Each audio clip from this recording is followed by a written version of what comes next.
हरे कृष्णा। मैं अभिजीत कश्यप आप सभी का कश्यप नर्सिंग क्लासेस में स्वागत करता हूं। हमारा आज का टॉपिक है वैक्सीन्स। तो आज के टॉपिक में हम लोग जानेंगे वैक्सीन्स के बारे में, वैक्सीन्स क्या होता है और उसका टाइप्स और नेशनल इम्यूनाइजेशन शेड्यूल्स के बारे में हम लोग जानेंगे। ये टॉपिक हम लोग चाइल्ड हेल्थ नर्सिंग से लिए हैं। ठीक, तो वैक्सीन्स का क्यों जरूरत पड़ा, सबसे पहले इसके बारे में जान लें। वैक्सीन्स क्यों हम लोग वैक्सीन्स का यूज करते हैं, किस लिए करते हैं, क्या इसका जरूरत है, ये सभी के बारे में हम लोग जानेंगे। फिर उसका अच्छे से बताएंगे फिर आपको वैक्सीन्स क्या होता है, फिर उसका टाइप्स क्या है। वैक्सीन्स हम लोग लगाते हैं बच्चों सब में किसी भी डिजीज को होने से पहले उसको रोकने के लिए। बहुत से तरह का वैक्सीन हम लोग यूज करते हैं। बच्चा जैसे जन्म लेता है उसके बाद से ढेर सारा वैक्सीन लगना शुरू हो जाता है ताकि इन फ्यूचर क्या उसको किसी कोई डिजीज नहीं हो सके। और यदि कोई डिजीज हो गया है उसको भी रोकने के लिए, प्रोटेक्ट करने के लिए हम लोग वैक्सीन का यूज करते हैं। जैसे कहते हैं यदि कोई नया नया तरह का बीमारी कोई भी आता है, जैसे कि हमारे 2020 में आया था कोविड आया था, तो उसका कोई वैक्सीन नहीं था। तो धीरे धीरे हम लोग क्या उसका वैक्सीन बनाया, वैक्सीन बना के धीरे धीरे सबको लगा। तो वैक्सीन करता क्या है, वैक्सीन क्या करता है, वैक्सीन में लेस वायलेंस एंटीजन का इंसर्शन करते हैं। यानी कि हमारा मतलब क्या करते हैं हम लोग कि लेस वायलेंस एंटीजन हम लोग डालते हैं, जिससे क्या होता है हमारा बॉडी जो होता है वो उसके अगेंस्ट एंटीबॉडी बनाता है, उसके अगेंस्ट एंटीबॉडी बनाता है और क्या करता है कि इम्यूनिटी डेवलप करता है हमारी बॉडी में, जो क्या डिफेंस मैकेनिज्म है, जो उससे लड़ सके, फाइट कर सके, इस तरह क्या हमारी बॉडी को प्रोटेक्ट कर सके। हम लोग हाई वायलेंस एंटीजन क्यों नहीं डाल सकते हैं, क्योंकि एकाएक कोई चीज का हाई डोज यदि हम डाल देंगे तो बहुत ज्यादा हार्मफुल हो जाएगा हमारी बॉडी के लिए। इसलिए पहले लेस डालते हैं, धीरे धीरे यदि बॉडी उसको एब्जॉर्ब कर लेती है, उसके अगेंस्ट इम्यूनिटी डेवलप कर लेती है, यदि उसको लोग बॉडी उसको मेंटेन कर लेता है, फिर धीरे धीरे उसका हाई डोज भी बढ़ाया जाता है। तो इस तरह से हम लोग देखेंगे कि वैक्सीन क्या होता है। सबसे पहले हम डिफाइन करते हैं वैक्सीन को। Vaccine is a substance which is used to stimulate the production of antibody and provide immunity against the disease. तो क्या है कि वैक्सीन ऐसा सब्सटेंस यूज करते हैं क्या, stimulate the production of antibody. जैसे लोगों ने बताया कि आपको कि लेस वायलेंस एंटीजन का इंसर्शन करते हैं। जैसे लेस वायलेंस एंटीजन हम अपने बॉडी में डालते हैं तो उसके अगेंस्ट क्या होता है कि बॉडी जो होता है वो प्रोडक्शन करता है क्या चीज का, एंटीबॉडीज का प्रोडक्शन करता है। ठीक, प्रोडक्शन करके क्या करता है, and provides immunity against the disease. तो उस डिजीज के अगेंस्ट क्या करता है, इम्यूनिटी प्रोवाइड्स करता है, यानी कि डिफेंस मैकेनिज्म बॉडी में डेवलप हो जाती है। हमारा इम्यून सिस्टम को क्या करता है वो स्ट्रॉन्ग करता है, जिससे क्या हो सके आसानी से उस डिजीज के अगेंस्ट हमारा बॉडी लड़ सके। तो ये सिंपल है वैक्सीन। सिंपल यदि बात में बताएं तो वैक्सीन क्या क्या, एंटीबॉडी का प्रोडक्शन क्या क्या, एंटीबॉडी का प्रोडक्शन किया और इम्यूनिटी लाया, डिजीज के अगेंस्ट इम्यूनिटी लाया। जैसे हम बताए थे कोविड के बारे में, तो कोविड में जो हम लोग वैक्सीन लिए उसमें क्या एंटीजन अपने शरीर में डाले, एंटीजन जैसे डाले लेस वायलेंस, तो बॉडी क्या हुआ एंटीबॉडी बनाया, उसके अगेंस्ट क्या किया एंटीबॉडी बनाया और हमारे बॉडी में क्या हुआ इम्यूनिटी सिस्टम डेवलप हुआ, यानी हमारा इम्यून सिस्टम को स्ट्रॉन्ग बनाया गया ताकि उस वायरस से क्या से लड़ सके, जिससे क्या ना कोरोना नहीं हो सके। तो इस तरह से लोग वैक्सीन का यूज करते हैं। ठीक है, अब हम लोग देखेंगे टाइप्स ऑफ वैक्सीन। तो वैक्सीन का जो 6 टाइप है, कितना टाइप है, 6 टाइप है। सबसे पहला जो है वो क्या है, सब यूनिट वैक्सीन। सेकंड जो है वो टॉक्सॉइड वैक्सीन है। तीसरा एटीन्यूएटेड, इसको लाइव वैक्सीन भी कहते हैं। Killed vaccine, polysaccharide vaccine, recombinant vaccine. तो आइए हम लोग एक एक करके इन सभी को देखते हैं क्या क्या होता है ये सभी, पॉलीसैकेराइड, किल, एटीन्यूएटेड, सब यूनिट्स, ये सभी को हम लोग देखते हैं। सबसे पहले क्या देखते हैं सब यूनिट वैक्सीन। सब यूनिट वैक्सीन 2 तरह का होता है, बैक्टीरियल और वायरल। कितना, बैक्टीरियल और वायरल। तो बैक्टीरियल का क्या एग्जांपल है, एसेलुलर पर्ट्यूसिस। एसेलुलर पर्ट्यूसिस जो है बैक्टीरियल है। और वायरल क्या है, influenza vaccine, recombinant vaccine, hepatitis B, ये सभी क्या है वायरल में आता है, सब यूनिट वैक्सीन के वायरल में। ठीक, उसके बाद हम लोग देखते हैं टॉक्सॉइड वैक्सीन क्या होता है। टॉक्सॉइड वैक्सीन क्या होता है हम लोग देखते हैं। ठीक, टॉक्सॉइड वैक्सीन 2 तरह का होता है, टेटनस टॉक्सॉइड, डिप्थेरिया टॉक्सॉइड। क्या चीज, टेटनस टॉक्सॉइड और डिप्थेरिया। टेटनस टॉक्सॉइड को टीटी भी बोलते हैं, टीटी इसी को बोलते हैं टेटनस टॉक्सॉइड। इसमें होता है टेटी जो होता है एक बार लगाते हैं तो 5 साल का, इसका मतलब 5 साल तक ये वैलिड होता है। 5 साल तक मतलब उसको दिक्कत नहीं, टीटी फिर दोबारा लगाने को जरूरत नहीं है। तीसरा क्या है, लाइव वैक्सीन। लाइव वैक्सीन भी दो तरह का होता है, बैक्टीरियल और वायरल। बैक्टीरियल और वायरल। तो लाइव वैक्सीन में बैक्टीरियल में कौन आता है, बीसीजी आता है। कौन आता है, बीसीजी आता है। दूसरा ओरल टाइफाइड आता है, BCG bacillus Calmette-Guérin. Bacillus Calmette-Guérin, इसके बारे में एक्सप्लेन करेंगे थोड़ा सा अच्छे से क्या होता है। और वायरल जो होता है, वायरल जो है वो वायरल में कौन कौन सा आता है, ओपीवी आता है जिसको ओरल पोलियो वैक्सीन बोलते हैं, MMR, measles, mumps, rubella, varicella. Varicella को क्या बोलते हैं, चिकन पॉक्स बोलते हैं। क्या बोलते हैं, चिकन पॉक्स।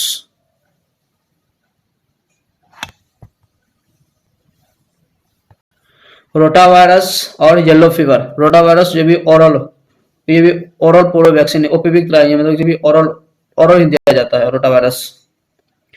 उसके बाद है रिकम्बिनेंट वैक्सीन। रिकम्बिनेंट वैक्सीन में तीन होता है, एचपीवी जिसे ह्यूमन पेपिलोमा वैक्सीन बोलते हैं, हिव, ह्यूमन इन्फ्लुएंजा बी और हेपेटाइटिस बी। ये हो गया आपका। फिर आता है किल्ड वैक्सीन। फिर क्या आता है, किल्ड वैक्सीन। किल्ड वैक्सीन में दो तरह का होता है, बैक्टीरियल और वायरल। बैक्टीरियल में आता है डीटीडब्ल्यूपी, डीटीएपी। तो डीटीडब्ल्यूपी, डीटीएपी मतलब क्या होता है, डिप्थेरिया, टेटनस। डब्ल्यूपी मतलब होता है होल सेल पर्ट्यूसिस और एपी मतलब होता है एसेलुलर पर्ट्यूसिस। और उसके बाद होल सेल किल टाइफाइड भी होता है, बैक्टीरिया एग्जांपल होता है। वायरल में आता है IPV, rabies, hepatitis B, influenza vaccine. IPV क्या है, inactivated polio vaccine, inactivated polio vaccine. और एट लास्ट हमारा क्या है, पॉलीसैकेराइड वैक्सीन। पॉलीसैकेराइड में कौन कौन सा एग्जांपल आ गया, salmonella typhi, haemophilus influenza B, meningococcal vaccine, pneumococcal vaccine. ये सभी क्या है, पॉलीसैकेराइड्स वैक्सीन। अब हम लोग आते हैं रूट्स ऑफ वैक्सीन। वैक्सीन का रूट्स क्या क्या है। सबसे पहले इंट्रामस्कुलर जो 90 डिग्री दिया जाता है, इंट्राडर्मल 45 डिग्री, सबक्यूटेनियस, ओरल और इंट्रानेजल यानी इनहेलेशन। तो कौन कौन सा ऐसा है जो उसको आईएम देंगे, किसको आईडी देंगे, किसको सबक्यूटेनियस देंगे, कौन ओरल जाएगा, कौन इंट्रानेजल जाएगा। इन्फ्लुएंजा H1N1 इसका जो होता है वैक्सीन वो कैसे जाएगा, इंट्रानेजल इंट्रा इनहेलेशन जाएगा। ओरल में कौन कौन सा जाएगा, ओपीवी, ओपीवी हो गया, ओरल पोलियो वायरस हो गया। रोटा वायरस जो बता रहे थे ये भी ओरल होता है, इसका रूट। विटामिन ए इसका भी रूट ओरल होता है, टैफी ओरल। इसका क्या था, सारे का रूट जो होता है वो ओरल होता है। सबक्यूटेनियस कौन कौन सा देते हैं, मीजल्स सबक्यूटेनियस जाता है, एमएमआर सबक्यूटेनियस, वेरिसिला चिकन पॉक्स इसका सबक्यूटेनियस जाएगा, मेनिंजोकोकल पॉलीसैकेराइड्स ये भी क्या सबक्यूटेनियस पड़ेगा, जे जापानीज इंसेफेलाइटिस इसको भी क्या था सबक्यूटेनियस में देंगे, येलो फीवर सबक्यूटेनियस रहेगा, टाइफाइड ये सबक्यूटेनियस भी हो सकता है और इंट्रामस्कुलर भी हो सकता है। इंट्राडर्मल कौन कौन सा देते हैं, बीसीजी जो है वो इंट्राडर्मल देते हैं, रेबीज इंट्राडर्मल देते हैं, आईपीवी इनएक्टिवेटेड पोलियो वैक्सीन ये भी क्या है इंट्राडर्मल देते हैं। और इंट्रामस्कुलर जो 90 डिग्री पे देते हैं वो कौन कौन सा है, hepatitis A, hepatitis B, TT, Hib, haemophilus influenza B, Hib क्या है haemophilus influenza B, HPV, DPT diphtheria pertussis tetanus, IPV inactivated polio vaccine, pentavalent tetanus PCV, poly pneumococcal conjugate vaccine PCV. Pentavalent इसके बारे में बताएंगे कौन कौन सा इसके अंदर में आता है, ठीक है। एचपीवी, एचपीवी क्या था, एचपीवी हम लोग एक्सप्लेन किए थे, आपको बताए थे एचपीवी क्या है, human papilloma vaccine, human papilloma vaccine, ठीक है। तो ये सब है रूट्स ऑफ वैक्सीन, यानी कि किस किस रूट्स में किस किस रूट से किसका कौन सा वैक्सीन पड़ता है, ये जान गए आप लोग। अब कुछ हम लोग जानेंगे अब डोमेस्टिक रेफ्रिजरेटर के बारे में कि किस कौन सा वैक्सीन को रेफ्रिजरेटर के किस किस सेल में रख सकते हैं, मतलब कि रेफ्रिजरेटर में टॉप होता है, मिडिल होता है, लोअर होता है और एक फ्रीजिंग होता है, फ्रीजिंग कंपार्टमेंट होता है। तो किस कहाँ किसको रख सकते हैं वो हम जानते हैं, देखते हैं, ठीक है। तो ओपीवी जो है ओरल पोलियो वैक्सीन उसको हम लोग फ्रीजिंग डिपार्टमेंट में रखते हैं। ओपीवी एक सिर्फ है जिसको कहते हैं हम लोग फ्रीजिंग डिपार्टमेंट में रखते हैं, इसमें सिर्फ आइस क्यूब होता है और ओपीवी वायल्स होता है बस। सबसे ऊपर वाला जो टॉप जो डिपार्टमेंट है, ये टॉप डिपार्टमेंट, इसमें बीसीजी और मिजल्स का वैक्सीन रखा जाता है, कैसे का बीसीजी और मिजल्स का। फिर मिडिल वाला जो है, मिडिल वाला में सारा टी वैक्सीन रखा है। टी मतलब देखिए diphtheria DPT, DT, TT, typhoid, hepatitis, hepatitis B और वेरिसिला ये सभी क्या है मिडिल में रखा जाता है। और लोअर में डाइल्यूएंट रखा जाता है, जो भी हम लोग एनएसओ होते हैं एनएसओ, और नीचे में डाइल्यूएंट्स नीचे में रखा जाता है, नीचे डाइल्यूएंट रखा जाता है और जितना भी ये इसका डोर है, डोर में कुछ नहीं रखा जाता है, डोर में कुछ नहीं रहता, डोर में इसका रेफ्रिजरेटर के डोर में कुछ नहीं रहता है। Dial thermometer and top cell में क्या होता है, डायल थर्मोमीटर रहता है। तो ये है रेफ्रिजरेटर्स वैक्सीन जिसमें रखा था, डोमेस्टिक रेफ्रिजरेटर में वैक्सीन रखा था, समझ गए। ये मेन कंपार्टमेंट है जिसमें टॉप है, मिडिल है, लोअर में डायल्वेंट रख दिए, मिडिल में DPT, DTT, typhoid, hepatitis A, hepatitis B, varicella रख दिए। टॉप में क्या है, बीसीजी मिसाइल्स रख दिए। फ्रीजिंग में आइस क्यूब और ओपीवी वायल्स रख दिए। तो ये ओपीवी वायल्स जो है इसका टेम्परेचर कितना होना चाहिए, ओपीवी वायल्स का टेम्परेचर कितना, ये ओपीवी वायल्स जो है इसको -20 डिग्री सेल्सियस पर रखा था, -20 डिग्री सेल्सियस पर रखा जाता है। और बाकी सारा जो है वैक्सीन को 2 to 8 डिग्री सेल्सियस पे हम लोग कैप्ट करते हैं सारा वैक्सीन ना, लेकिन ओपीवी को कितना -20 डिग्री सेल्सियस में 20 डिग्री सेल्सियस पे रखते हैं, ठीक है। तो कुछ वैक्सीन के बारे में बता रहे हैं जिसका सबस्ट्रेट क्या क्या होता है, यानी सबस्ट्रेट उसका क्या होगा। जैसे डीपीटी का सबस्ट्रेट है थायोमर्सल है, क्या है, प्रिजर्वेटिव, यानी कि इसका प्रिजर्वेशन कैसे होगा, ठीक है। मीजल्स बीसीजी जो है सर नो प्रिजर्वेशन, कोई प्रिजर्वेशन नहीं है, ठीक। ओपीवी का मैग्नीशियम क्लोराइड, ये थर्मोस्टेबलाइजर है इसका, ठीक। और डीपीटी का एक हो गया ये, और दूसरा हो गया एल्युमिनियम हाइड्रोक्साइड, ये एडजुवेंट है इसका, ठीक है। तो ये इनका क्या हो गया, सबस्ट्रेट हो गया, ठीक। तो उसमें पूछा जाता है एक दो चीज इंपॉर्टेंट लाइंस, जैसे कि सबसे ज्यादा जो हम लोग बोल सकते हैं कि सबसे ज्यादा मोस्ट फ्रीज सेंसिटिव कौन है, मोस्ट फ्रीज सेंसिटिव। इसलिए यदि पूछेगा आपको मोस्ट फ्रीज सेंसिटिव कौन है, तो वो है हेपेटाइटिस बी। कौन है, हेपेटाइटिस बी जो है वो सबसे ज्यादा फ्रीज सेंसिटिव है। और यदि पूछेगा कि मोस्ट हीट सेंसिटिव कौन है, मोस्ट हीट सेंसिटिव कौन है, तो ये ओपीवी होता है, पहले हुआ करता था, लेकिन न्यू गाइडलाइंस के अनुसार से क्या हुआ, आरबीसीजी जो है, आरबीसीजी ये है सबसे ज्यादा क्या चीज, मोस्ट हीट सेंसिटिव, सबसे ज्यादा क्या है, ये हीट सेंसिटिव है, हीट सेंसिटिव, ये सबसे ज्यादा हीट सेंसिटिव है। और आर का मतलब होता है रिकंस्टिट्यूटेड, आर का मतलब होता है रिकंस्टिट्यूटेड, यानी कि सबसे ज्यादा हीट सेंसिटिव ओपीवी हुआ करता था, लेकिन न्यू गाइडलाइंस के अनुसार से क्या हुआ, आरबीसीजी हो गया हीट सेंसिटिव। लेकिन फ्रीज सेंसिटिव जो है वो हेपेटाइटिस बी है, क्या है, फ्रीज सेंसिटिव क्या है, हेपेटाइटिस बी है। और उन्होंने बताया था कि जितना भी टी वैक्सीन है इसको 2 to 8 डिग्री सेल्सियस पे रखते हैं, 2 to 8 डिग्री सेल्सियस, तो फ्रीज करने को जैसे 2 से 8 डिग्री सेल्सियस पे आराम से आप रख सकते हैं। और कुछ वैक्सीन उसका सबस्ट्रेट जो कि प्रिजर्वेटिव में काम हो सकता है, जैसे डीपीटी का थायोमर्सल हो गया, एल्युमिनियम हाइड्रोक्साइड हो गया, मीजल्स बीसीजी को कोई प्रिजर्वेशन का जरूरत नहीं है, और ओपीवी के लिए मैग्नीशियम क्लोराइड्स। तो इतना अभी तक हम लोगों ने क्या क्या देख लिया कि वैक्सीन क्या होता है वो देख लिया, उसका टाइप्स देख लिया, और उसके बाद रूट्स क्या था, फिर डोमेस्टिक रेफ्रिजरेटर के बारे में देख लिया। अब हम लोग पढ़ेंगे नेशनल इम्यूनाइजेशन शेड्यूल्स के। तो हम लोग देखते हैं नेशनल इम्यूनाइजेशन शेड्यूल्स के बारे में कि नेशनल इम्यूनाइजेशन शेड्यूल्स में क्या क्या है। नेशनल इम्यूनाइजेशन शेड्यूल्स जो है इन्फेंट्स के लिए होता है, चिल्ड्रन के लिए होता है, और प्रेग्नेंट वुमेन्स के लिए, ठीक है। तो सबसे पहले हम आपको एट बर्थ कौन कौन सा नेशनल इम्यूनाइजेशन शेड्यूल्स लगता है वो बताते हैं, फिर धीरे धीरे वीक वाइज पता चलेंगे, तब फिर इसको अच्छे से एक्सप्लेन करेंगे आगे। तो देखिए कि यहाँ इधर से एज दिया हुआ, इधर वैक्सीन का नाम दिया हुआ है। एट बर्थ जो है, एट बर्थ जो पड़ता है वो है BCG, OPV 0 dose, hepatitis B 0 dose. ये बीओपीवी क्या है,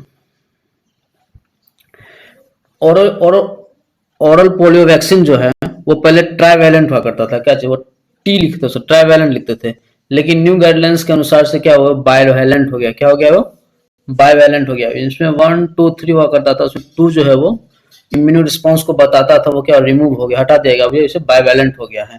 तो एट बर्थ जो है बच्चे को कौन कौन सा वैक्सीन पड़ेगा, तो वह है बीसीजी, ओपीवी 0 डोज, और हेपेटाइटिस बी का 0 डोज। और उसके बाद 6 वीक पे कौन कौन सा पड़ेगा, ओपीवी का फर्स्ट डोज पड़ेगा, पेंटावैलेंट का फर्स्ट डोज पड़ेगा, रोटा वायरस का फर्स्ट डोज पड़ेगा, आईपीवी पड़ेगा, और पीसीवी का फर्स्ट डोज पड़ेगा। PCV pneumococcal conjugate vaccine, pneumococcal conjugate vaccine का फर्स्ट डोज पड़ेगा। पेंटावैलेंट, पेंटावैलेंट के बारे में ऊपर में बोले थे बोल रहे हैं, और आगे जाके हम बताएंगे पेंटावैलेंट में कौन कौन सा वैक्सीन आता है। पेंटावैलेंट फर्स्ट डोज कब पड़ रहा है? 6 वीक में, ठीक। और रोटा वायरस का फर्स्ट डोज कब पड़ रहा है? 6 वीक्स में। रोटा वायरस ये भी ऑरल दिया जाता है, क्या जाता है ये? ऑरल, ऑरल देते हैं इसको भी, ठीक है। 10 वीक में कौन कौन सा पड़ता है? फिर से ओपीवी का सेकेंड डोज पड़ेगा, पेंटावैलेंट का सेकेंड डोज, रोटा वायरस का सेकेंड डोज पड़ जाएगा। 14 वीक्स में कौन कौन सा पड़ेगा? ओपीवी का थर्ड डोज पड़ेगा, पेंटावैलेंट का थर्ड डोज पड़ेगा, रोटा वायरस का थर्ड, और आईपीवी का सेकेंड डोज पड़ेगा। 6 के बाद 14 में आईपीवी पड़ते हैं। इनएक्टिवेटेड पोलियो वैक्सीन का फर्स्ट डोज जो है वो 6 वीक में, और सेकेंड डोज है वो 14 वीक में पड़ेगा। और एमआर का जो है फर्स्ट डोज पड़ेगा 9 मंथ में, एमआर का फर्स्ट डोज है। जेई जैपनीज इंसेफ्लाइटिस का फर्स्ट डोज पड़ेगा 9 मंथ में, और पीसीवी का थर्ड डोज पड़ेगा। पीसीवी का फर्स्ट डोज कब पड़ा था? 6 में, सेकेंड कब पड़ा था? 14 में, और थर्ड कब पड़ रहा है? 9 में। न्यूमोकोकल कंजुगेट वैक्सीन का पहला डोज 6 वीक में पड़ रहा है, सेकेंड डोज 14 वीक में पड़ रहा है, और थर्ड डोज 9 मंथ में पड़ रहा है। और उसके बाद 16 to 24 मंथ्स में कौन कौन सा पड़ेगा? तो डीपीटी का बूस्टर पड़ेगा, पहला बूस्टर, ठीक है।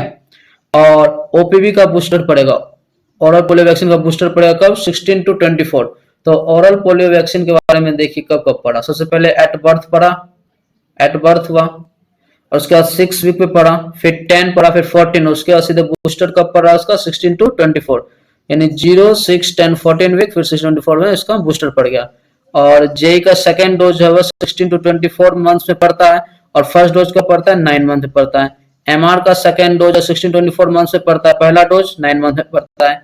डीपीटी का बूस्टर 2 जो है वो 5 to 6 ईयर में पड़ता है। डीपीटी का बूस्टर 2 5 to 6 मंथ में पड़ता है। बूस्टर 1 16 24 और बूस्टर 2।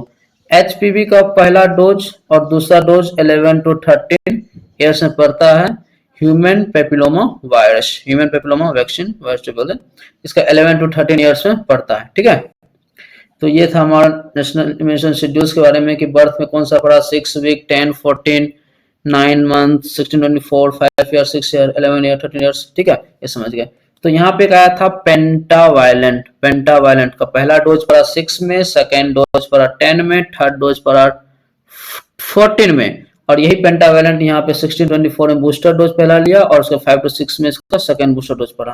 तो देखते हैं पेंटावायलेंट में कौन कौन सा आता है। पेंटावायलेंट या पेंटावैक में 5 आता है, क्या चीज? 5 आता है, ठीक। क्या क्या है? डीपीटी, हेपेटाइटिस बी और Hib, diphtheria, pertussis and tetanus, hepatitis B, human influenza B, ये सभी क्या है? पेंटावायलेंट है, ये सभी क्या है? पेंटावायलेंट है। एक होता है पेंटेक्जिम, पेंटेक्जिम, पेंटेक्जिम में 5 आता है, डीपीटी, हिब और आईपीवी, इनएक्टिवेटेड पोलियो वैक्सीन। और होता है एक हेक्साजिम, हेक्साजिम में 6 आता है, क्या आता है? DPT, diphtheria, pertussis, tetanus, hepatitis B, Hib और आईपीवी, इन सारे मिला दीजिए तो हेक्साजिम बन जाएगा। तो देखिए ये जो है वो पेंटावायलेंट का ये वैक्सीन है। क्या लिखा हुआ है? लिखे डिप्थेरिया लिखा हुआ है, tetanus, pertussis, whole cell, hepatitis B, haemophilus influenza B, ये क्या पेंटावायलेंट है। ये पेंटेक्जिम का देख लीजिए, diphtheria, tetanus, pertussis, acellular. तो पेंटेक्जिम और पेंटावायलेंट में पर्ट्यूसिस जो होता है 2 तरह का होता है। पर्ट्यूसिस एक होल सेल होता है, एक ए सेलुलर होता है। तो ए सेलुलर पेंटेक्जिम में पाया जाता है, और पेंटावायलेंट में होल सेल पर्ट्यूसिस होता है। और ये हेक्साजिम का है, diphtheria, tetanus, pertussis, hepatitis B, haemophilus influenza, conjugate vaccine, जैसे क्या था हेक्साजिम के बारे में हो गया आपको, ठीक। तो ये जो शेड्यूल है नेशनल इम्यूनाइजेशन शेड्यूल जो है कि इस टाइम में ये ड्रग्स पड़ जाना चाहिए। सॉरी ये जो नेशनल इम्यूनाइजेशन शेड्यूल है जिसमें बताया गया कि इस टाइम ड्यूरेशन में क्या होना चाहिए, इस टाइम ड्यूरेशन में ये वैक्सीन जो है वो, इस टाइम ड्यूरेशन में ये वैक्सीन जो है वो मतलब क्या लग जाना चाहिए बच्चे को। यदि किसी कारणवश नहीं हो लग पाया, किसी कारणवश मान लीजिए ये बच्चा मतलब छूट गया, तो क्या होगा? तो इसका एक कैचअप टाइम पीरियड दिया हुआ है, कैचअप दिया हुआ है, यानी कि यदि उस टाइम ड्यूरेशन आप नहीं करवा पाए हैं तो इतना में कम से कम आके वैक्सीन लगवा लीजिए। जैसे कि बीसीजी हो गया, क्या हो गया, बीसीजी हो गया, हेपेटाइटिस बी हो गया, पीसीबी हो गया और रोटा वायरस हो गया। ये सभी 1 ईयर के अंदर कम से कम आपको ले लेना है। जो शेड्यूल है उसके अनुसार यदि नहीं ले पाए तो कम से कम जो डोज बच गया है वो 1 ईयर के अंदर आप उसको कंप्लीट कर लीजिए। हेपेटाइटिस बी का 0 dose with in a day, एक दिन के अंदर कम से कम कंप्लीट करना ही पड़ेगा। OPV, IPv, vitamin A, MR 5 साल के अंदर, डीपीटी 7 ईयर के अंदर करना पड़ेगा, हिब 6 ईयर के अंदर और जेई 15 ईयर्स के अंदर। तो ये सभी क्या कैचअप है इसका वैक्सीनेशन का, क्या है कैचअप है वैक्सीनेशन का। तो आइए हम लोग और अच्छे से देखते हैं नेशनल इम्यूनाइजेशन शेड्यूल के बारे में, उसका रूट्स जानते हैं, उसका रूट, डोज, साइट क्या क्या है, सभी को हम लोग अच्छे से पढ़ते हैं एक बार फिर से, ठीक है। तो सबसे पहले हम लोग देख रहे हैं किसके बारे में, प्रेग्नेंट वुमेन के बारे में। प्रेग्नेंट वुमेन में टीटी का पहला डोज दिया जाता है, सेकेंड डोज दिया जाता है और टीटी का बूस्टर देते हैं। कब कब देते हैं, टीटी1 अर्ली इन द प्रेगनेंसी देते हैं। क्या डोज रहता है, 0.5 ml। रूट क्या है, इंट्रामस्कुलर यानी आईएम। साइट क्या है, अपर आर्म। टीटी का सेकेंड डोज 4 वीक आफ्टर टीटी1, यानी पहला जब दे दिए उसके 4 वीक के बाद टीटी2 पड़ेगा। डोज 0.5 ml नहीं होगा, इंट्रामस्कुलर होगा और ये भी अपर आर्म में होगा। टीटी बूस्टर क्या है, यदि 2 टीटी डोज रिसीव हो गया है तो with in the last 3 year, यानी कि जिस टाइम रिसीव हुआ उसके बाद 3 साल के अंदर में इसका टीटी का बूस्टर आपको ले लेना है। ये भी 0.5 ml इंट्रामस्कुलर अपर आर्म में, ठीक। और हम लोग इन्फेंट्स में देखते हैं कौन कौन सा मतलब वैक्सीन पड़ता है। अभी हम लोग बता दिया था आपको इससे पहले कि किस किस टाइम में, मतलब बर्थ में कौन, 6 वीक, 14 वीक, उसके बाद 9 मंथ, 12 मंथ से कौन कौन सा पड़ा है। तो इस सारे के बारे में और अच्छे से हम लोग एक्सप्लेन से आपको यहाँ बताते हैं। सबसे पहले इन्फेंट से पड़ता है बीसीजी। कौन सा पड़ता है, बीसीजी पड़ता है, बैसिलस कैलमेट-ग्यूरिन। ये कब पड़ता है, एट बर्थ और early age possible till 1 year of age, यानी कि एट बर्थ, तुरंत बर्थ के टाइम पड़ता है, नहीं तो 1 साल के अंदर। मैंने कैचअप बताया था, ऐसे क्या होता है, 1 ईयर होता है कैचअप इसका। तो ये जो 0.1 ml इसका डोज क्या क्या है, 0.1 ml जो होता है ये चिल्ड्रन में देते हैं, ठीक है। और जो इन्फेंट्स है जो 28 डेज का है, 0-28 डेज, उसको 0.05 ml उसका डोज होता है, ठीक है। और ये इंट्राडर्मल होता है, क्या होता है, इंट्राडर्मल होता है। इसका रूट जो है वो होता है इंट्राडर्मल, इसका रूट क्या होता है, इंट्राडर्मल होता है, ठीक है। और इसका साइट क्या है, left upper arm, left upper arm जो है इसका साइट है, लेफ्ट अपर आर्म क्या है इसका साइट है। इसमें स्ट्रेन यूज होता है जिसका नाम है डेनिस 1331, ठीक है। और बीसीजी को स्टोर कहाँ पे करते थे, बीसीजी को टॉप कंपार्टमेंट में स्टोर करते थे। कहाँ, टॉप कंपार्टमेंट में, 2 to 8 डिग्री सेल्सियस पे। ये किस फॉर्म में होता है, फ्रीज ड्राइड फॉर्म में होता है, फ्रीज ड्राइड फॉर्म में होता है। और इसमें जो डाइल्यूएंट लेते हैं वो कौन सा लेते हैं, नॉर्मल सलाइन। इसमें कौन सा डाइल्यूएंट लेते हैं, नॉर्मल सलाइन लेते हैं। बीसीजी क्या चीज से प्रिवेंट करता है, ट्यूबरक्लोसिस से प्रिवेंट करता है। कैसे प्रिवेंट करता है, ट्यूबरक्लोसिस से प्रिवेंट करता है। तो ठीक, ये था बीसीजी के बारे में। अब हम लोग पढ़ते हैं हेपेटाइटिस बी। हेपेटाइटिस बी ये भी बर्थ डोज है। हेपेटाइटिस बी क्या है, बर्थ डोज है। एट बर्थ और early age possible within 24 hours, यानी कि ये तो 1 ईयर तक था, लेकिन ये एट बर्थ और 24 घंटा के अंदर बीसीजी क्या होना चाहिए, पड़ जाना चाहिए। बीसीजी 24 आवर्स के अंदर क्या होना चाहिए, हो जाना चाहिए, ठीक। इसका डोज क्या है, 0.5 ml। इसका रूट क्या है, इंट्रामस्कुलर, ये आईएम देते हैं हेपेटाइटिस बी, और बीसीजी इंट्राडर्मल देते थे, ठीक। साइड क्या है, anterolateral side of mid thigh, anterolateral side of mid thigh में हेपेटाइटिस बी का वैक्सीन लगता है। OPV 0 dose, oral polio vaccine का 0 डोज एट बर्थ और early age possible within first 15 days, यानी बर्थ पे दीजिए, नहीं तो कम से कम 15 दिन के अंदर ओपीवी का 0 डोज लगा दीजिए। 2 ड्रॉप ओरल, यानी इसका क्या हो गया, रूट भी हो गया ओरल और साइट भी हो गया चीज ओरल, ठीक। और उसके बाद ओपीवी का फर्स्ट, सेकेंड, थर्ड डोज कब कब पड़ेगा, तो फर्स्ट डोज पड़ेगा 6 वीक पे, सेकेंड पड़ेगा 10 पे और थर्ड पड़ेगा 14 पे। और OPV can be given till 5 year of age, यानी 5 साल तक पोलियो वैक्सीन हम लोग यहाँ पढ़ते रहता है। 2 ड्रॉप देते हैं, ओरल रूट, ओरल साइट, ठीक है। इसका कैचअप क्या हो गया, कैचअप जो हो गया इसका 5 ईयर्स हो गया। इसका कैचअप क्या हो गया 5 ईयर्स हो गया। तो हम लोग से पहले ओपीवी के साथ साथ आईपीवी बता देते हैं आपको। आईपीवी क्या है? Inactivated polio vaccine. IPV inactivated polio vaccine. 2 fractional dose 6 and 14 week of age, यानी पहला डोज 6 पे और सेकेंड डोज 14 पे। कितना? 0.1 ml, 0.1 ml। Route intradermal, intradermal. Site right upper arm, site क्या हो गया? Right upper arm. लेकिन आईपीवी जो है, आईपीवी को हम लोग ओरल भी दे सकते हैं। आईपीवी को हम लोग क्या कर सकते हैं? ओरल भी दे सकते हैं और इंट्रामस्कुलर भी दे सकते हैं और इंट्राडर्मल भी दे सकते हैं। इंट्राडर्मल 2 डोज देते हैं, 6 और 14 वीक पे 0.1 ml। ओरल जो होता है, ओरल जो होता है वो 3 डोज देते हैं। ओरल कितना देते हैं? 3 डोज। ओरल 3 डोज देते हैं। ओरल 3 डोज देते हैं 0, 6, 14। और इंट्रामस्कुलर पे मात्र 1 डोज देते हैं। कब? डायरेक्ट 14 वीक पे। कब? 14 वीक पे। ठीक। आईपीवी जो है वो 3 तरह से दे सकते हैं, ओरल, इंट्रामस्कुलर और इंट्राडर्मल। ओरल, इंट्रामस्कुलर और इंट्राडर्मल। इसका रूट जो है वो ओरल भी होगा, इंट्रामस्कुलर भी होगा और इंट्राडर्मल भी होगा। तो ओरल यदि देंगे तो 3 डोज होगा। ठीक। इंट्रामस्कुलर देंगे तो 1 डोज 14 वीक पे डायरेक्ट, और इंट्राडर्मल देंगे तो 2 dose 6, 14, 0.1 ml intradermal right upper arm. ठीक। अब हम लोग आते हैं पेंटावैलेंट पे। क्या चीज? पेंटावैलेंट। पेंटावैलेंट में हमने बता दिया था, डीपीटी आता है इसके अंदर, और हिव आता है, और हेपेटाइटिस बी आता है। हिव और हेपेटाइटिस बी आता है पेंटावैलेंट का। हेपेटाइटिस बी, हिव और डीपीटी, ये सभी क्या है? पेंटावैलेंट है। ये सभी क्या है? पेंटावैलेंट्स है। ठीक।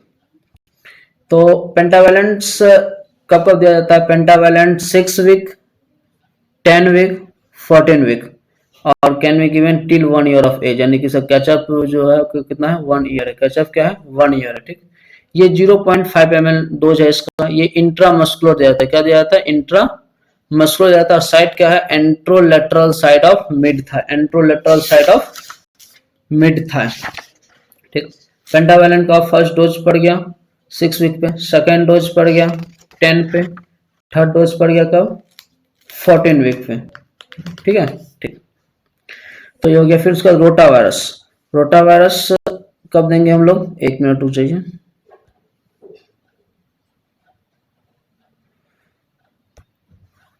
Rota virus at 6 week, 10 weeks, 14 weeks, can be given till 1 year of age. Rotavirus भी 1 साल तक। कैचअप ईयर जो है वो क्या है? 1 ईयर है। कैचअप ईयर क्या है इसका? 1 ईयर है रोटा वायरस का। रोटा वायरस जो है वो ओरल लाइव वैक्सीन है। रोटा वायरस क्या है? एक तरह का ओरल लाइव वैक्सीन है, और ये 3 फॉर्म में पाया जाता है, रोटा टैक, रोटा रिक्स और रोटा वैक। ठीक है। तो रोटा वैक जो है वो ड्रॉप देते, ओरल देते हैं। कैसे देते हैं? ओरल देते हैं। 5 ड्रॉप ओरल देते हैं। रूट हो गया, साइड में गया कि ओरल हो गया। लेकिन रोटा रिक्स जो है, रोटा विक्स जो है वो उसका 2 डोज होता है। 2 डोज होता है। कब कब दिया जाता है? रोटा विक 10 वीक और 14 वीक देते हैं। 10 वीक और 14 वीक देते हैं। लेकिन रोटा टैक जो है वो 3 डोज देते हैं, 6, 10, 14, 6, 10, 14। रोटा वैक विथ 3 डोज 6, 10, 14, और रोटा टैक विथ 3 डोज 6, 10, 14। लेकिन रोटा विक्स जो है वो 2 ही डोज होता है, 10 और 14 में, 10 और 14। ठीक। तो ये डोज तो हो गया इसका रोटावैक का 5 ड्रॉप्स। लेकिन रोटाटैक और रोटारिक्स का कितना डोज होगा? तो रोटाटैक का जो होता है वो 2 ml देते हैं। कितना? 2 ml देते हैं। लेकिन रोटारिक्स जो होता है वो 1.5 ml देते हैं, क्योंकि उसका 2 ही डोज है, 2 डोज है। ठीक है। 1.5 ml। यानी रोटाटैक जो है वो पेंटावैलेंट है, और ये क्या है? मोनोवैलेंट है। ठीक। तो ये था रोटा वायरस के बारे में। ये था रोटा वायरस के बारे में, जो कि ओरल भी दिया जाता है। ठीक है। 3 तरह हो गया, रोटा वैक, रोटा टैक और रोटा रिक्स। ठीक। अब हम लोग आते हैं किसी जैसे एमआर पे आते हैं। एमआर मिजल्स एमआर ये 9 मंथ में दिया जाता है। फिर नेक्स्ट 16-24 में 2 डोज था, 0.5 ml subcutaneous at upper arm. J Japanese encephalitis 9 months में देते हैं, complete 12 month, 0.5 ml subcutaneous left upper arm. J left upper arm, MR right upper arm. Vitamin A 1 lakh international unit dose है इसका oral oral. फिर children's में आ जाते हैं। Children's में क्या आता है, डीपीटी का बूस्टर पहला पड़ा था 24 मंथ्स में 0.5 ml intramuscular anterolateral side of मिर्था है। मेजल्स का सेकेंड डोज 16 to 24 में, पहला डोज 9 मंथ पे पड़ा, ठीक, सेकेंड 24 0.5 ml सबक्यूटेनियस साइड पड़ा। फिर जेई का सेकेंड डोज पड़ेगा 24 में 0.5 ml सबक्यूटेनियस लेप्टापराल। ओपीवी का बूस्टर पड़ेगा, पहला 3 पड़ गया था, बूस्टर पड़ेगा 16-24 मंथ्स में 2 drop oral oral. Vitamin A का सेकेंड डोज पड़ेगा 16 to 18 मंथ्स में 2 lakh international unit oral oral. ये इसका रूट हो जाएगा और इसका साइड भी हो जाएगा। डीपीटी का बूस्टर 2 अब पड़ेगा 5 से 6 साल में 0.5 ml इंट्रामस्कुलर अपर आर्म। और टीटी का जो है 10 and 16 ईयर्स में हो जाएगा 0.5 ml इंट्रामस्कुलर अपर आर्म में। तो ये था पूरा नेशनल इम्यूनाइजेशन शेड्यूल्स के बारे में हम लोगों ने देखा। BCG, hepatitis B, OPV, pentavalent, rotavirus, IPV, measles, JE, vitamin A, pregnant women में क्या पढ़ा, इन्फेंट्स में क्या क्या पढ़ा और चिल्ड्रन में क्या क्या। एक दो और इम्पोर्टेंट चिकन पॉक्स के बारे में और उसके बाद रेबीज के बारे में पढ़ेंगे, ठीक। चिकन पॉक्स, वेरिसिला, ये नेशनल इम्यूनाइजेशन शेड्यूल्स में नहीं आता है, ये आईएपी के अंदर आ गया है, इंडियन एकेडमिक ऑफ पेडियाट्रिक्स। ये इसका में बताया है कि इसका डोज जो होना चाहिए वो 0.5 ml होना चाहिए। शेड्यूल क्या होगा 15 मंथ एंड 4 to 6 ईयर्स में, ठीक। सबक्यूटेनियसली इसका इंजेक्शन पड़ता है, साइट होता है एंट्रोलेटरल थाई। एडवर्स रिएक्शन क्या क्या हो सकता है इस इंजेक्शन पड़ने के बाद, फीवर हो सकता है, रैश हो सकता है, रेडनेस हो सकता है, फीवर, रैश, रेडनेस हो सकता है, ठीक। इसका जो ये लाइव वैक्सीन है, ये क्या है, लाइव वैक्सीन, का लाइव वैक्सीन है। किस फॉर्म में इसको रखा जाता है, फ्रीज ड्राइड फॉर्म में, फ्रीज ड्राइड फॉर्म में इसको रखते हैं, मिल्क कंपार्टमेंट में इसको रखते हैं, ठीक। कॉन्ट्राइंडिकेशन क्या है, लिम्फोफीनिया, यदि इस तरह का केसेस दिखने लग गया तो ये चिकन पॉक्स का इंजेक्शन क्या होगा, नहीं लगेगा वैक्सीन किसी को भी, ठीक है। Storage 2 to 8 degree Celsius. तो कोई भी पेशेंट जो आता है तो उसका कंप्लेंट क्या रहता है, फीवर और रैश। इससे पता चलता है क्या चीज को, चिकन पॉक्स है। Patient comes with complain of fever and rash, ठीक है। तो इसमें चिकन पॉक्स में क्या होता है, maculopapular vesicular rash then crust form. सबसे पहला क्या होता है चिकन पॉक्स में, मैक्यूल का फॉर्मेशन होता है, यानी कि रेडनेस आता है शरीर में। फिर उस रेडनेस से पेपुलर बनता है, यानी कि एक एलिवेशन आ जाता है। फिर वेसिकुलर का फॉर्मेशन होता है, यानी कि फ्लूइड डिस्चार्ज, यानी कि उसमें फ्लूइड भर के फिर डिस्चार्ज होने लगता है। और उसके बाद क्या होता है, क्रस्ट फॉर्मेशन करता है, यानी कि फ्लूइड निकल के वो पपड़ी जैसा बन जाता है, ठीक है। तो ये पूरा क्या है चिकन पॉक्स के बारे में। और लोग देखते हैं लास्ट रेबीज के बारे में।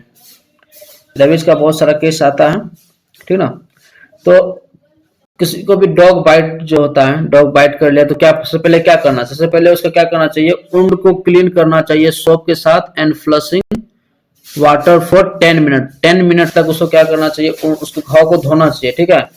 घाव को अच्छे से धोना चाहिए 10 मिनट तक सोप के साथ और रनिंग वाटर के साथ में, ठीक है। वर्ल्ड रेबीज डे 28 सितंबर को मनाया जाता है। वर्ल्ड रेबीज डे कब मनाया जाता है, 28 सितंबर को। डॉग बाइट का 3 कैटेगरी होता है, क्या होता है, 3 कैटेगरी होता है डॉग बाइट का। यदि मान लीजिए एक पालतू डॉग्स अपने घर में रखा है, वो सिर्फ लिक कर गया, लिक ऑन ज्वाइंट, लिक किया ज्वाइंट पे, ब्लीडिंग नहीं हुआ, आप टीटी ले लीजिए, टीटी ले लीजिए, हो जाए ठीक हो जाए, कोई दिक्कत नहीं है उसमें, ठीक है। सेकंड कैटेगरी क्या है, सेकंड कैटेगरी है कि ब्लीडिंग नहीं हो रहा लेकिन माइनर एब्रेजनल अनकंटामिनेटेड, यानी थोड़ा बहुत डीप वुंड्स नहीं है, हल्का फुल्का घाव ऐसा कर दिया है, तो सेकंड कैटेगरी में आ जाएगा। उसमें क्या कीजिएगा, आप लोग टीटी लीजिएगा और एंटी रेबीज वैक्सीन लीजिएगा, एआरएस।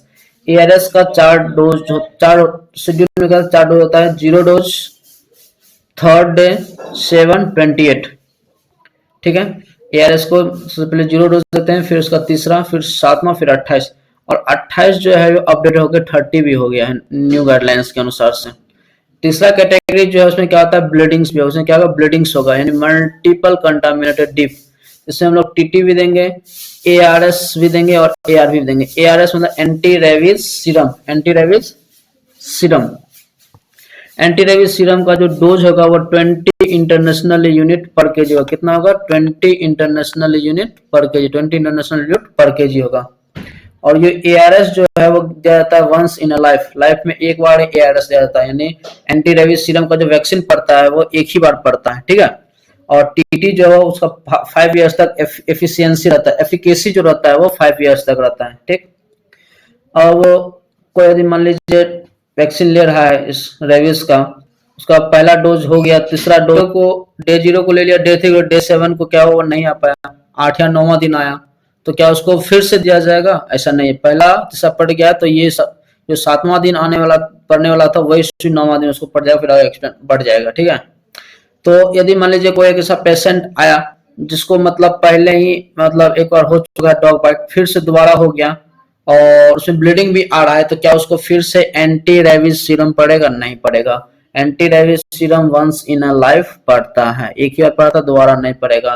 तो एआरवी जो पड़ेगा वो उसका कितना होगा? उसका मात्र 2 ही डोज होगा, 0 और 3, 0 और 3, यानी उसको 0 डोज पड़ेगा और तीसरा डे 0 और डे 3 में मिला जाएगा उसका, और उसका कोई जरूरी नहीं है। लेकिन उसका ये पोस्ट एक्सपोजर प्रोफाइलैक्सिस हो गया। लेकिन प्री एक्सपोजर प्रोफाइलैक्सिस क्या होगा? यानी कि हम लोग पहले ही यदि लेना चाहते हैं इसका प्रिवेंशन के लिए कि हमको बाद में डॉग बाइट करे तो रेबीज नहीं हो, तो उसका डे 0, डे 7, डे 28 इंट्रामस्कुलर। तो ये था रेबीज के बारे में, जिसको 3 कैटेगरी में बांटा गया है, जिसमें एक में टीटी लीजिए, लिख समझ ज्वाइंट, यदि माइनर है तो टीटी और एआरवी लीजिए, एंटी रेबीज वैक्सीन। यदि थर्ड कैटेगरी वाला है तो उसमें टीटी भी लेना पड़ेगा, एंटी रेबीज सीरम भी लेना पड़ेगा और एआरवी भी लेना पड़ेगा। तो आज हम लोगों ने पढ़ा कि वैक्सीन के बारे में, कि वैक्सीन क्या होते हैं, उसका टाइप्स क्या होता है, पूरा अच्छे से पूरा टाइप्स को देख लिया मैंने। फिर नेशनल इम्यूनाइजेशन शेड्यूल्स के बारे में बताया कि प्रेग्नेंट वुमेन में कब कब देते हैं, फिर इन्फेंट में, फिर उसका चिल्ड्रन में, यानी कि उसका सारे के बारे में, उसका बूस्टर डोज सभी देखा कब कब दिया जाता है। तो आज था ये मेरा आज का लेक्चर था ये पूरा वैक्सीन के बारे में। आपको यदि कोई भी दिक्कत हो तो आप मेरे टेलीग्राम चैनल पे भी जुड़ सकते हैं, कश्यप नर्सिंग क्लासेस, या कुछ पूछना हो तो वहीं आप उनसे पूछ सकते हैं। और आज का जो लेक्चर का नोट्स है वो आपको मेरे टेलीग्राम चैनल पे मिल जाएगा। Thank you.